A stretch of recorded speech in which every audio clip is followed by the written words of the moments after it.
Well, there has been some fighting words in the press throughout the week because we know the moniker for the Jack Jumpers is defend the island. And Dean Vickerman, he came out and said, I'm sick of it. You can defend your little island all you want. We are going to worry about us. And those, wherever you're from, are fighting words. Well, they are fighting words, and it surprises me a lot. There we see the quote, and this is one I'd love to see the context that it was said in. Because you see that grab, Derek. You see what it says. But that is not Dean Vickerman. He knows he's up against a team that's thriving on emotion. He doesn't want to throw any fuel on the fire. So get off your little booster seat that we see there. And how's about you just that was supposed to be a secret. You got to see all the evidence because that is very un-Dean Vickerman-like. Hey, but I get it.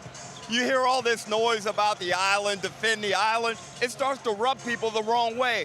Although the sentiment is noble, we get it. But it was starting to bother me, so I backed Dean Vickerman. I've got to go down there to Hobart next week. I'll deal with that then. Right now, I'm backing Dean Vickerman. Well, someone who I think it might have rubbed the wrong way was head coach Scott Roth of the Jack Jumpers, and we caught up with him a little bit earlier.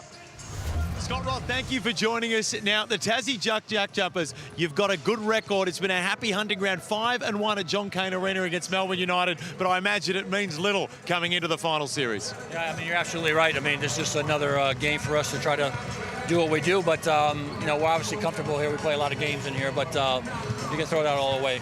So, Scott, not only have you established a very strong basketball team, but you've brought Tasmania into the national consciousness. How does it make you feel when you're so proud of that island to hear Dean Vickerman's comments about that little island? Yeah, I think I'm hoping that was taken out of context by Dean, but it's quite disappointing, to be quite honest with you. You know, they have 2 Tasmanian families on their roster.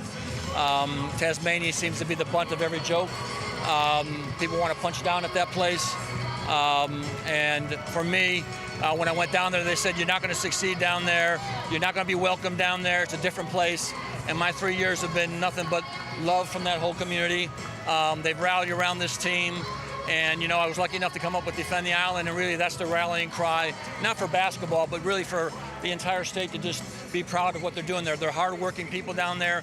They deserve the best, and I'm a little disappointed about that comment. Beautifully said, Scott, and we go down there, and you're almost a bigger hero than some of your players. You realise that? We're down there, and it's not about Jackie McVeigh. It's all about our head coach, so well done to you. You've got some problems you've got to solve here in this one. Matthew Dellavedova took his game to another level in that series against Illawarra at both ends of the floor. Do you concede him from the three-point line, or do you help up on him? How do you plan on attacking him when he's on the offensive end?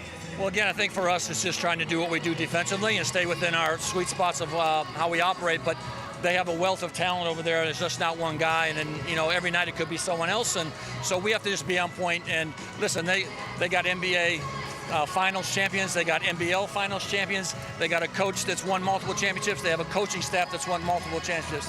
They have all the resources. To me, this is South Bend Central versus Hickory.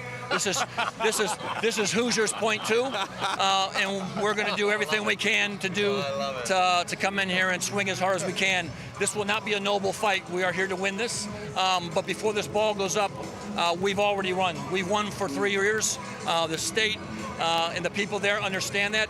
The outside people don't, but we've won before this ball ever gets in the air. Scott, you've spoken on that sort of blue collar, white collar. Where does that come for you? Because from day one, you have been a huge defender of Tasmania and people punching down, making jokes. Where does that stem from for you personally? Well, I said this before when I put this team together.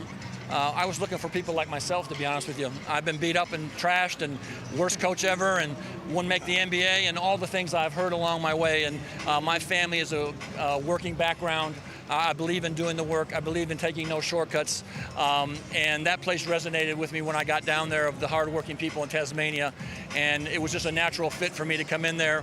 I'm one of those underdog guys that probably shouldn't be sitting here right now. Andrew doesn't understand. He's a city slicker. He's not like us, Scott. We're Midwestern values. There you go. My family comes from, many of my family members come from Tasmania. There you go. I'm with you, Scotty. There you go. I love it. Scott, I love it. Thank you for joining us. The underdog story, you got a chance to really make something special here. Good luck. Yeah, we're here to swing as hard as we can and defend the island, big or small.